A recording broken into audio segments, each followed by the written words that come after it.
Kota Jambi dahulunya merupakan kawasan hutan hujan dataran rendah. Namun seiring berjalannya waktu, kawasan hutan hujan dataran rendah ini dibuka menjadi lahan pemukiman masyarakat seperti saat ini. Hutan hujan dataran rendah adalah hutan yang berada pada lokasi dengan ketinggian 0 sampai 1200 meter. Hutan ini berada di lahan kering dan memiliki tingkat kesuburan yang tinggi serta memiliki kekayaan akan komunitas tumbuhan dan hewan.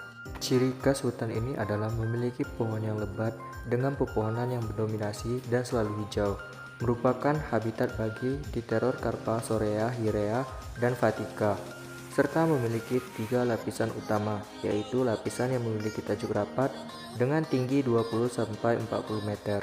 Lapisan kedua merupakan lapisan pohon kecil yang berada di bawah naungan, dan lapisan ketiga yaitu merupakan lapisan penutup tanah atau tumbuhan penutup tanah yang berada di bawahnya.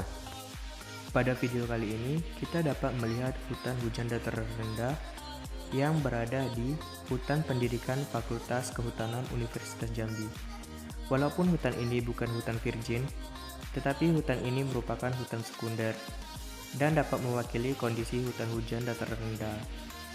Video ini akan membahas perubahan keanekaragaman hayati akibat perubahan tutupan lahan. Pertama, kita mengamati keanekaragaman hayati yang ada di Hutan Pendidikan Fakultas Kehutanan Universitas Jambi. Kedua, kita mengamati keanekaragaman hayati yang berada di hutan semak belukar bekas pembukaan lahan yang tidak mengalami pemanfaatan lebih lanjut dan telah mengalami suksesi dimulai sejak 18 atau 19 tahun yang lalu sampai saat ini.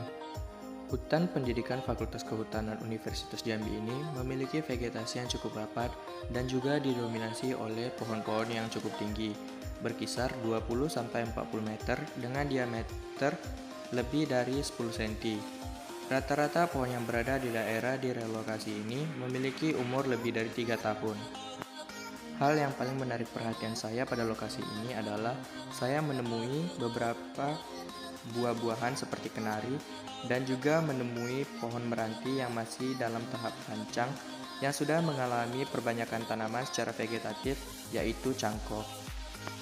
Pada petak yang telah ditentukan di lokasi ini, saya mencatat beberapa famili dari pohon yang saya amati, di antaranya Centroplasaceae, Epsibiaceae, Burseraceae, Sapindaceae, Myrtaceae, Ixonanthaceae, Olacenaceae, Pandaceae, Phyllantaceae, Apocynaceae, Dipterosarpaceae, Moraceae, Lauraceae, Rubiceae, Cannabaceae, Leguminosae, dan Meliaceae. Lapisan bawah pada lokasi ini cukup rapat dan beraneka ragam. Di antaranya terdapat jenis pakis-pakisan dan rumput-rumputan. Di lokasi ini terdapat beberapa tumbuhan bawah yang menarik perhatian saya, seperti Ficus montana dengan nama lokal ngunyahan atau makanan ular. Lalu ada Melastoma finlay atau yang sering disebut dengan daun harendong yang cukup banyak ditemui. Pada lokasi ini juga terdapat beberapa jenis jamur yang ada di lokasi. Di antaranya ada jamur yang tumbuh di kayu yang sudah lapuk dan tumbuh di daun kering yang mulai mengalami pembusukan. Beralih ke lokasi selanjutnya. Lokasi selanjutnya ini merupakan hutan semak belukar yang berada di belakang kampus kehutanan.